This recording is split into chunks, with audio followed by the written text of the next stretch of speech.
শোন রে, শীতের মাস তো চলে গেল রে, বিয়া শাদী করা হইলো না।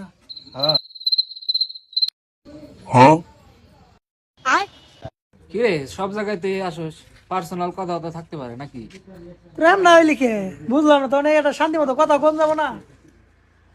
একটু দুইজনে কথা কইতেছি, পার্সোনাল কথা তুই আবার নাই হাত পালাই তারপরে কন্যা সব সময় কোন আনে যায় একটু আড্ডা দিয়ে কথা কইতে পারি না, সবটা জায়গায় তুই এসে দাঁড়াস, তোর না ধরলে হয় না। যান, শান্তি যা। মতো যা, যা। আরে ভাই তুই যা সেন্টার যা, যা সব জায়গায় আড্ডা দিন, যা যা যা যা। দাঁড় আমার খেদাই দেওয়া আড্ডা দেওয়া না তো আড্ডা ছুটাইতেছে আমি খার তোর তো বিয়া করা হইলই না, তোর নিশ্চিত কবিরাজ বাড়ি 7 তলা দাম রাখবো, যাইয়া তারপর শালাই কামটা করলো কি রে, হাট, হাট, শালাই কি খারাই খারাই খারা কি খাইছ রে? মহিলা খাইছা না খুব কি খাইছাস? শালাই কি যে খাইছে, পচা সেবা শুকি কি খাইছে।